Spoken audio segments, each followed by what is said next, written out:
In this video, we are going to create a map recursive function. This solution will replicate the same functionality of the array_map method with the advantage of mapping recursively a tree data structure of infinite nesting, with few lines of code and in a very clean way. Finally, as an example, we are going to build a nested menu on React using the created map recursive function. This solution is based on the Alex Merced publication from dev.to. The link to the article is in the video's description.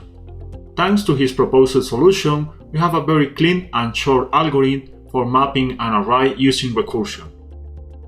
Before reviewing the map recursive function, let's first analyze the array_map function. It lets you pass as argument an anonymous function which receives as argument the iterated item and the body of the function that contains the logic for transforming this item or any condition to only transform a part of the array items. Finally, it returns an array with the mapped or transformed data. Once understood this, let's check the Alex Merced map recursive function, which replicates the same behavior of the array_map method. This function receives three arguments: the old array, which is the array that will be mapped, the callback, which is the function that receives the iterated item to be transformed inside of it, and the new array, which will store on each iteration the transformed item by the callback function and return at the end of the recursivity. What makes this algorithm very simple is what happens on line 13, where the first item is the structure from the old array and then the rest is kept. Then at line 15, a provisional array is created to combine the destructured new array items and the current iterated item that will be transformed by the callback function. Finally, is done the recursivity by calling again the map recursive function, which will receive as first argument the remaining array with the not transformed items. The callback function will remain constant for being called on the next iteration. And finally, the provisional array, which contains the array of transformed items to persist them on the next recursive iteration. Once the rest array has a length of 0, it means that all the array items were transformed, so at this point the new array is returned. In this example, we have a plain array of numbers where we are going to apply the map array method and the map recursive function for doubling the value of each item. For this, we are going to add a callback function which multiplies the number per 2. As you can see, both results match.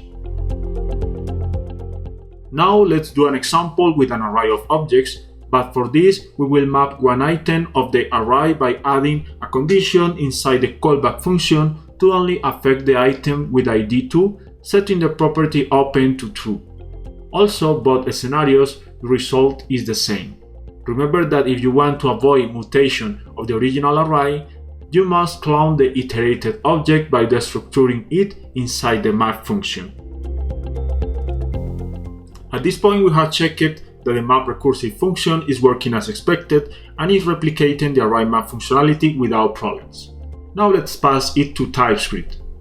To make the function work on TypeScript, we need to type it, so we are going to add a type param for telling the function which type of data will map. So the old array argument will be an array of the given type parameter t, the callback function will receive as argument an item of type t, and return the transformed item also of the same type t. Finally, the new array will also be an array of t. On line 16, we need also to pass the type t to make the recursive call to know which type of data is iterating. Let's run again the same suite of examples from TypeScript for the numbers array. There weren't changes of the code, and the expected result is the same as the array_map for doubling the numbers. For the array of objects, we have only added the plain menu type. Notice that it's not needed to add the type param because it automatically infers it. However, you can add it if you want to be more declarative. As you can see, both results match. At this point is where the Alex Merced map recursive function begins to make sense. We're going to enhance it for mapping a tree data structure with infinite nesting. As a data example, we will use the following tree data structure. Here is a tree menu where some items can have child items and child items can also have children and successively. For example, the item with ID 2 has 3 children and has 2 grandchildren for item with ID 6. Now imagine a use case where we need to set all the open properties to true, so for this we need to map the array tree recursively to achieve that. For this we have enhanced the map recursive function to also give the functionality for mapping trees. So on line 2 we have added the all array and extends with the children property, which will be an array of t. At line 12 we have set the structure item into a variable which will be modified at line 14 if it has a children array. If the condition is true, it will apply the recursivity to the children with a callback for mapping the child array. Notice that the item is cloned by the structuring to apply the recursion at children prop, avoiding the mutation of the original array. The rest of the algorithm keeps the same. Now let's test this function with some examples. We can again use the function for mapping a plain array of numbers, fold doubling its values. So it means that this function is still compatible for mapping plain arrays of data. Now let's test it on a nested tree data structure by setting all the open properties into true. If we take a look at the browser console, the recursion is working in all the nesting levels. Finally, let's map a single tree item where the ID is equal to 9, altering its text and open property. So we can appreciate at the browser console that only the tree node with ID 9 was affected. With this we have confirmed that the algorithm now supports mapping tree data structures. Now we will use it to build a nested menu component with React. Here we have a basic prototype of a tree menu component which is rendering this tree data structure. As you can see, when we click some nodes that contains children nodes, the open flag is set to true for expanding the collapsed items. And if we click a children node with children, the same occurs. For achieving this, we are receiving the menu tree as a prop of the component.